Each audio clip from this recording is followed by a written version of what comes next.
Indonesia adalah sebuah negara yang memiliki potensi besar untuk menjadi salah satu kekuatan ekonomi dunia di masa depan.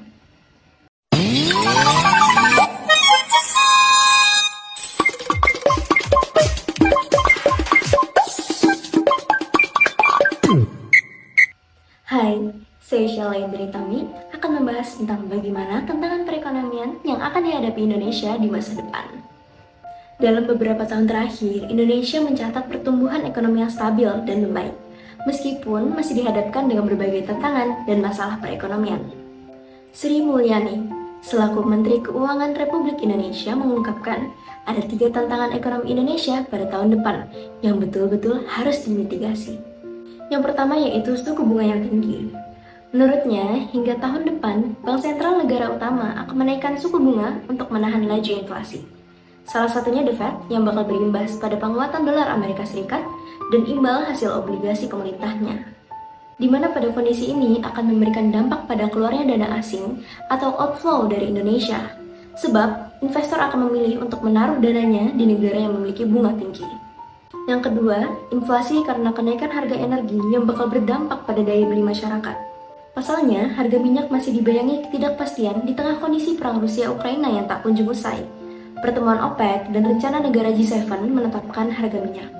Daya beli ini adalah risiko yang harus tetap dijaga pemerintah agar perekonomian tetap tangguh. Apalagi konsumsi masyarakat menjadi motor penggerak utama perekonomian Indonesia. Artinya, konsumsi harus tetap bisa tumbuh dan terus dijaga di atas 5% agar perekonomian terrealisasi tinggi seperti sekarang. Yang ketiga yaitu pelemahan ekonomi global ke kinerja ekspor. Jika perekonomian negara mitra dagang melemah, maka ekspor Indonesia akan turun dan tak bisa lagi setinggi saat ini. Disinilah kebijakan pemerintah harus betul-betul tepat. Upaya yang dapat dilakukan yaitu melalui diversifikasi ekonomi. Indonesia perlu beralih dari ketergantungan pada ekspor komoditas dengan meningkatkan sektor-sektor ekonomi di pasar global, seperti industri manufaktur dan jasa. Dan tantangan perekonomian Indonesia di masa depan selanjutnya ada pada globalisasi ekonomi. Perkembangan teknologi dan transportasi yang semakin pesat akan memudahkan arus perdagangan global. Hal ini dapat menjadi peluang untuk meningkatkan perekonomian Indonesia. Namun juga dapat menjadi ancaman jika tidak diantisipasi dengan baik. Untuk menyikapi tantangan perekonomian tersebut, Indonesia perlu melakukan strategi yang tepat untuk memanfaatkan peluang yang ada dan mengantisipasi ancaman yang mungkin terjadi.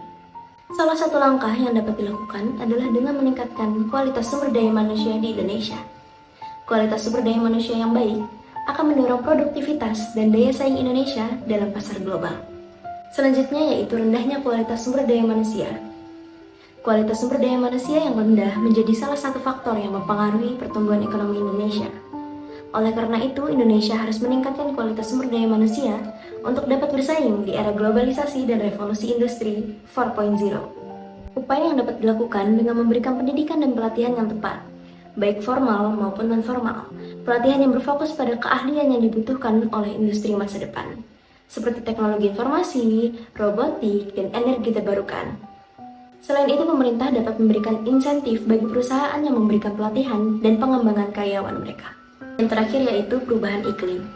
Perubahan iklim menjadi ancaman bagi sektor pertanian dan kelautan, yang merupakan sektor unggulan perekonomian Indonesia. Kondisi cuaca yang tidak menentu dapat menimbulkan berbagai masalah seperti bencana alam dan gagal panen. Oleh karena itu, perlu dilakukan upaya dalam mengurangi dampak yang ditimbulkan, seperti dengan memperkuat infrastruktur pertanian dan kelautan, serta melakukan inovasi teknologi untuk meningkatkan produktivitas. Selain itu, pemerintah Indonesia juga dapat melakukan kerjasama dengan negara-negara lain dalam mengatasi perubahan iklim ini. Pembangunan infrastruktur yang berkualitas juga harus menjadi prioritas dalam menghadapi tantangan perekonomian di masa depan. Infrastruktur yang memadai dapat membuka peluang investasi baru, mempermudah mobilitas barang dan orang, serta meningkatkan konektivitas antar wilayah. Pemerintah harus memperkuat investasi di sektor infrastruktur dengan menggandeng sektor swasta dan melakukan pengelolaan yang baik untuk memastikan keberlanjutan dan efisiensi penggunaan sumber daya. Dengan melakukan langkah-langkah tersebut, Indonesia dapat menghadapi tantangan perekonomian di masa depan dengan lebih baik dan meningkatkan pertumbuhan ekonomi yang berkelanjutan. Selain itu, pemerintah Indonesia juga dapat memperkuat kerjasama dengan negara-negara lain dalam rangka meningkatkan perdagangan dan investasi.